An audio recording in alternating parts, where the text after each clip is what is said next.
Ahlan, salut à tous, j'espère que vous allez tous bien.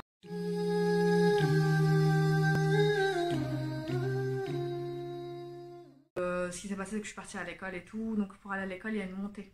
En plus, on est obligé de mettre maintenant le masque, donc le masque, déjà, je respire très mal avec les douleurs, donc je monte, je m'arrête à chaque fois, j'ai fait des contractions énormes et vraiment, c'était affreux. Donc j'arrive au niveau de l'école, l'école n'est pas encore ouverte. Je m'assois et je commence à être prise de vertige et de nausée. Et en fait, c'était horrible parce que devant l'école, il y a, vous savez, des barrières pour tout ce qui est pour protéger l'école, je pense, par rapport aux attentats et tout. Il y a une barrière sur tout le trottoir. Donc ça veut dire qu'il y avait juste l'école et il n'y avait pas de coin ou de poubelle. Donc j'avais des nausées. Je me suis dit, je vais vomir comment? Je vais pas vomir là devant tout le monde. Je peux pas sortir pour traverser, pour essayer d'aller dans un endroit calme parce qu'il y a la barrière. Il faudrait que je fasse le tour, mais j'aurais le temps de vomir partout sur moi. Vraiment, c'était affreux. Donc je m'assois, je commence à me sentir très mal, la tête qui tourne. Je commence à pleurer parce que j'ai des douleurs. Les parents commencent à me voir en train de me sentir mal. Donc il y a des gens qui me regardent, mais en mode, je suis une bête de foire, mais qui me demandent pas ce que j'ai, qui me laissent comme ça. Rien à foutre. Après, avec le Covid et tout, c'est vrai qu'il y a des méfiances. Enfin, j'ai vu que les gens essayaient de se tenir à distance, mais après, au bout d'un moment, il faut être humain. Donc il y a des dames qui m'ont quand même tenu par les bras. Ils m'ont dit comment ça va et tout. Donc je commence à pleurer. Et moi, le problème, c'est que j'essaie de me mettre debout pour aller chercher la petite parce que j'ai vu les enfants commencer à sortir. Mais je pouvais pas, j'avais la tête qui tournait, là j'ai encore la tête qui tourne jusqu'à maintenant. Donc je me mets debout pour aller chercher la petite et j'arrive pas, donc je reviens m'asseoir à l'écart. Donc la petite, je me dis, elle va pas me voir, elle va pas commencer à paniquer. Donc il y a une femme qui me voit, heureusement, elle me dit, ça va, vous avez besoin d'aide? Je lui dis que je dois chercher la petite. Donc elle me dit, ils vont pas me la donner parce qu'ils la connaissent pas, c'est normal. Elle me dit, mais je vais prévenir le directeur.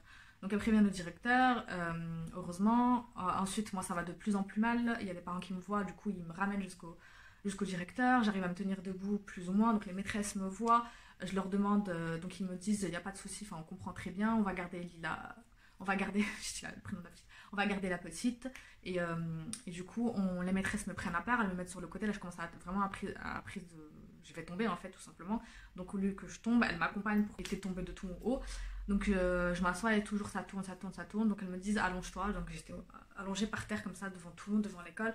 Et les parents ils étaient là en mode regardez mais normal, genre un spectacle, j'ai dit mais vous êtes sérieux? Et moi je pleurais de douleur, j'avais tellement mal, j'essayais de trouver une position, je me mettais sur le côté en mode fœtus pour essayer d'avoir moins mal, j'avais surtout les vertiges et tout, vraiment c'était horrible. Et en fait plus je paniquais et je pleurais, et je vous l'ai dit sur Instagram il n'y a pas longtemps, j'ai eu une période difficile à cause de mon humeur où je dormais très peu. Et je dormais trop peu parce que je faisais mon travail pour l'école et très stressée. Et il y a quelques jours, pendant le sommeil, je fais des crises, on va dire, de sommeil. Et je sais que quand je fais ça, c'est que je vais pas tarder à avoir des crises d'angoisse.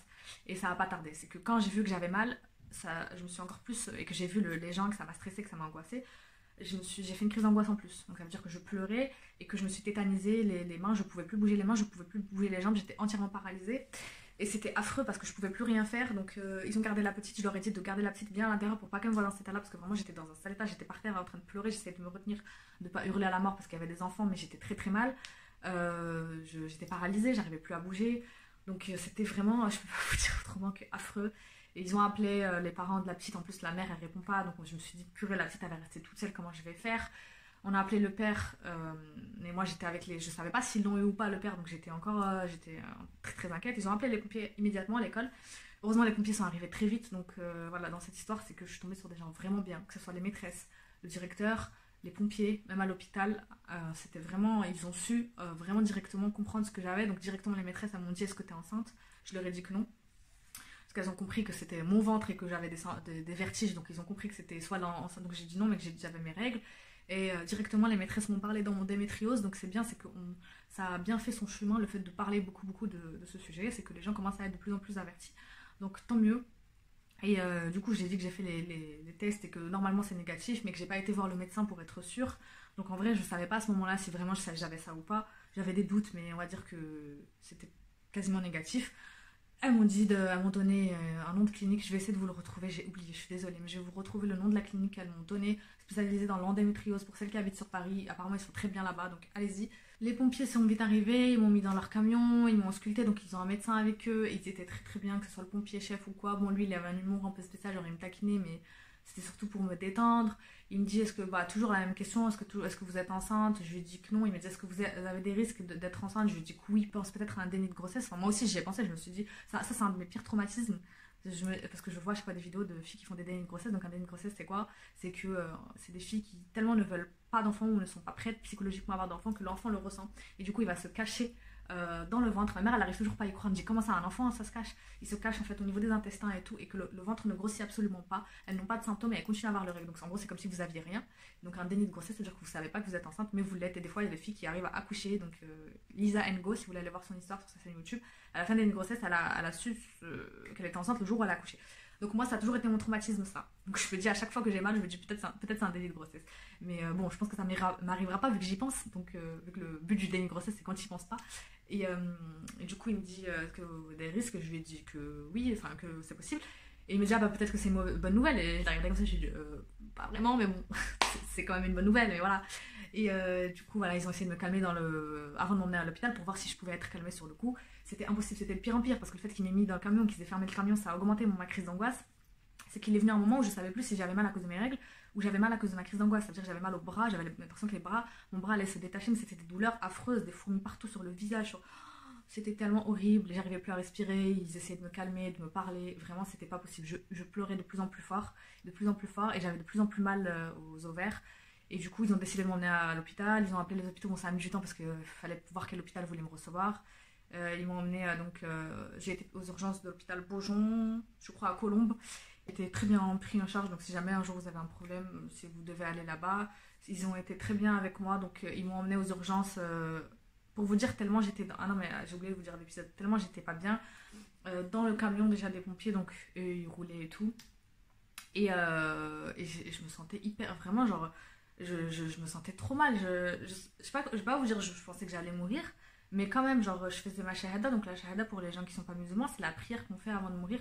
Bon, c'est pas vraiment une prière, mais je vous schématise, et pas que avant de mourir, hein, entre autres, c'est en gros c'est pour dire qu'on croit en Dieu. On le fait voilà quand on se sent pas bien, et moi je le fais surtout pour m'apaiser, donc j'essayais de faire ça et de lire du Coran pour me calmer, parce que c'est ce que mon père me fait quand je fais des crises de panique, il me disait du Coran pour essayer de me calmer. Le truc c'est que j'arrivais même pas, genre j'étais limite pas consciente, c'est à dire que je fermais les yeux, je faisais que pleurer, j'avais les yeux fermés tout le long du trajet, c'est à dire que j'avais même pas vu la tête des pompiers, je leur parlais mais avec les yeux fermés. J'ai vu au début la tête du chef qui me parlait, et après j'ai fermé les yeux tout le long, je ne voyais absolument rien du tout, et j'étais dans une sorte de... J'étais ailleurs, on va dire, tu vois. Et donc, je lisais du Coran, mais je les mélangeais et je j'arrivais pas à lire une sourate complète entièrement, correctement. C'était affreux. Et vraiment, vraiment, je pleurais, je sanglotais de plus en plus fort, de plus en plus fort. Et sur tout le chemin de l'école et de l'hôpital, à un moment, je me sentais tellement mal, je savais pas ce que j'ai fait. J'ai dit aux pompiers, est-ce que vous pouvez me tenir la main, s'il vous plaît? Parce que mon mari, quand je me sens mal, il me tient la main et je la serre. Et du coup, il m'a dit oui, bien sûr, franchement, adorable. J'ai même pas vu sa tête, je crois, jusqu'à la fin. Heureusement, bon, il avait les gants avec le Covid et tout, mais il m'a tenu la main, il m'a dit essayez de la serrer. Du coup, comme j'étais paralysée des mains, j'arrivais à serrer que du pouce. Il m'a dit il n'y a que votre pouce qui est mobile. Je lui ai dit ouais, il n'y a que le pouce. Donc il voyait que c'était quand même assez grave comme cas, c'est pour ça qu'ils m'ont emmené. Avant ça, oui, avant de m'emmener, ils m'ont quand même fait l'attention. Ils ont mesuré les battements de mon cœur pour voir s'il y avait un danger, sinon ils m'auraient, je pense, renvoyé directement chez moi. Et en fait, il s'avérait que j'avais 14 de tension. Il me dit c'est une tension normale. Je l'ai regardé, je lui ai dit c'est pas une tension normale ça pour moi. C'est une tension normale pour les êtres humains normaux. Mais moi j'ai une tension habituelle de 9 qui est très basse. Je suis toujours en hypotension. Ça veut dire que c'est pas bien, mais c'est ma tension normale. Ça veut dire que si je suis à 14 de tension, qui est normale pour les autres, moi c'est que je suis en train de faire une hausse de tension, tu vois. Et il me dit, bon, il savait pas trop. Et mon cœur, pareil, j'étais en tachycardie. Ça veut dire que mon cœur battait très vite, à cause du choc. Et j'étais vraiment choquée en fait, j'étais vraiment en état de choc, en état de paralysie. Donc le mec me serre la main, on arrive aux urgences. Pour vous dire, tellement j'ai fermé les yeux, j'ai changé de pièce, je sentais qu'on me baladait, mais genre je suis passée du camion, j'ai ouvert les yeux, je me suis retrouvée dans la salle aux urgences et je me suis même pas rendu compte. Donc j'étais dans la salle, je vois des médecins autour de moi, franchement ils ont été très rapides, comme je suis venue avec les pompiers, c'est l'avantage entre guillemets. Quand vous sentez vraiment mal, n'hésitez pas à appeler les pompiers que d'aller tout seul, parce que je suis déjà allée toute seule, et j'ai attendu genre 5 heures en train de mourir dans les urgences. Là au moins j'ai été prise en charge directement et par 3, bon je sais pas si c'était tous des médecins, mais en tout cas 3 infirmiers, je sais pas ce que c'était. Directement on m'a piqué de partout, c'était horrible.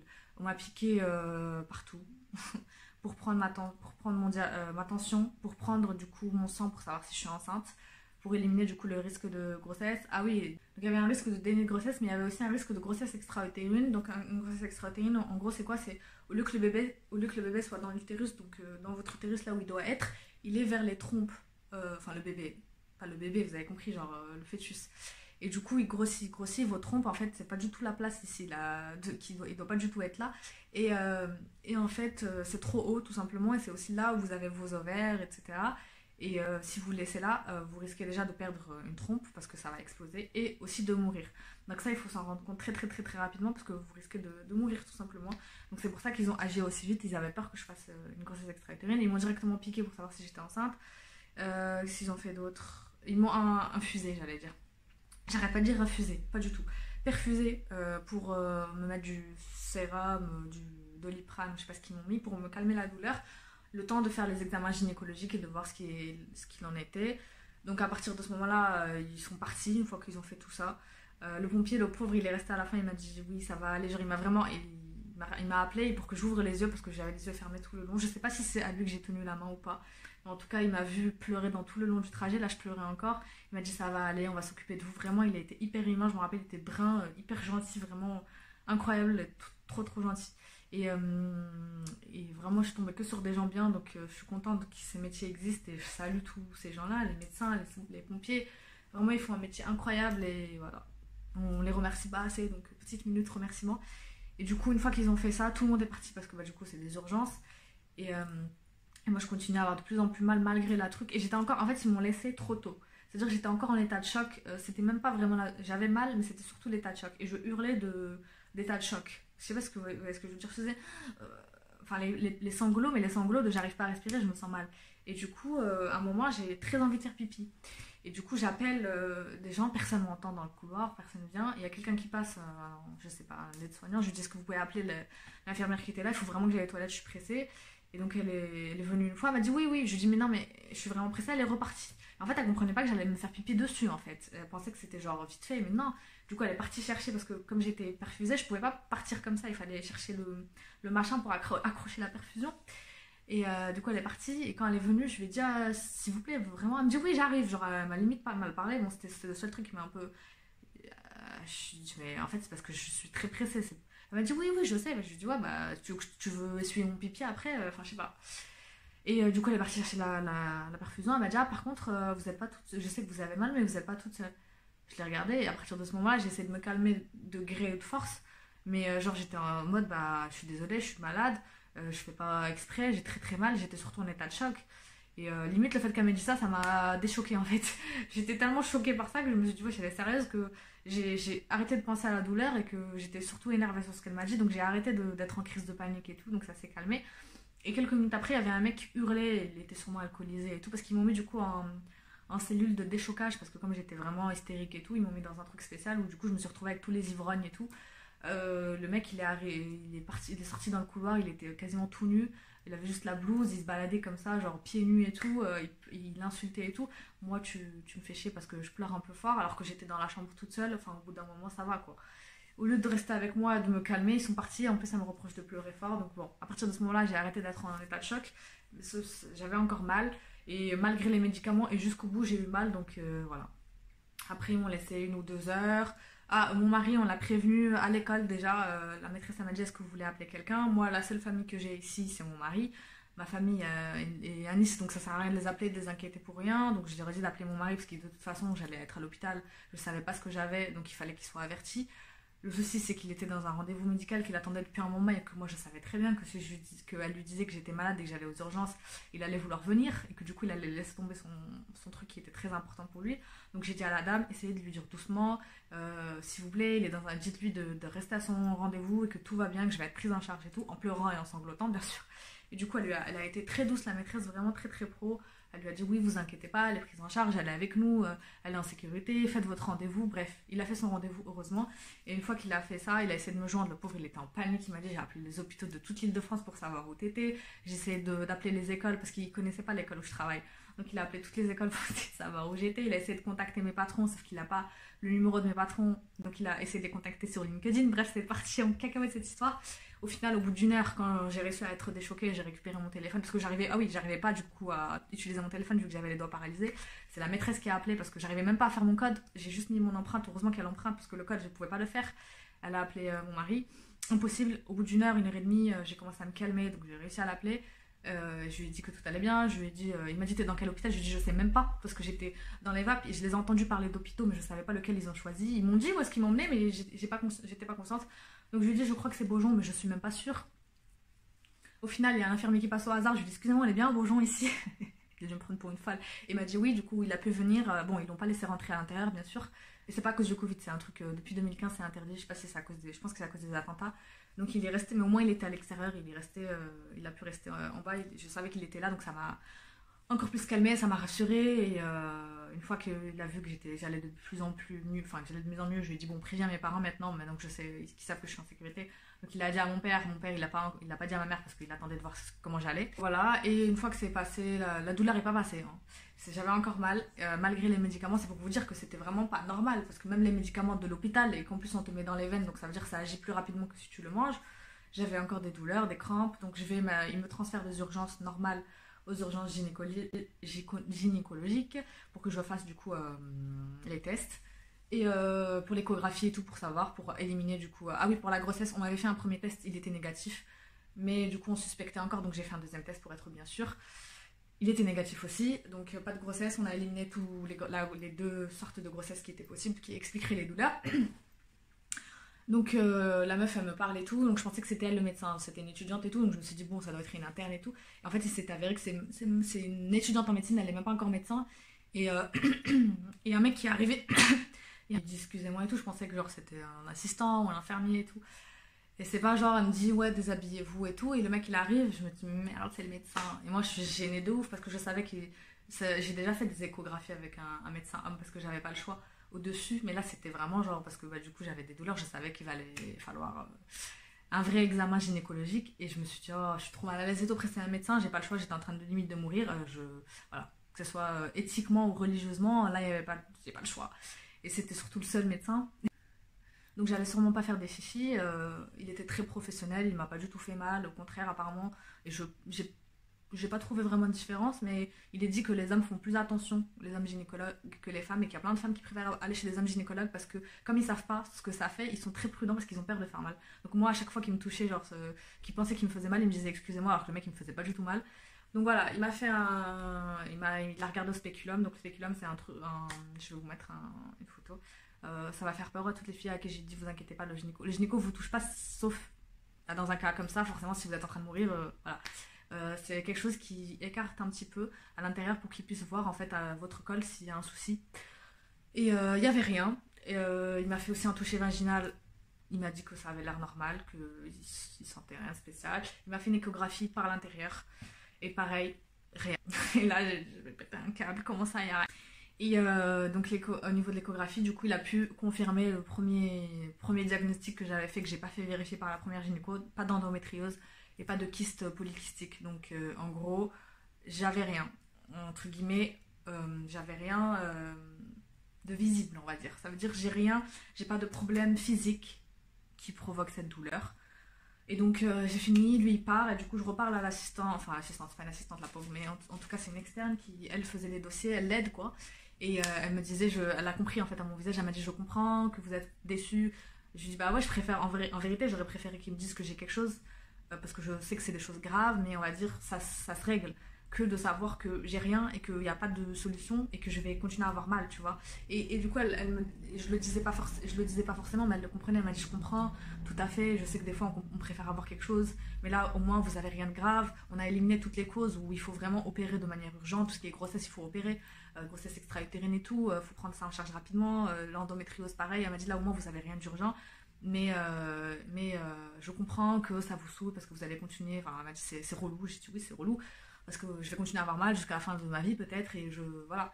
Et j'ai pas de mots sur ça, moi j'avais juste besoin qu'on mette un mot sur ça. Et le médecin est arrivé à la fin et du coup il m'a dit ce que j'avais. Je suis atteinte, ça commence par dysménorrhée. Ils disent la dysménorrhée signifie littéralement menstruation difficile, et il y a je crois que c'est genre 70 à 80% des femmes.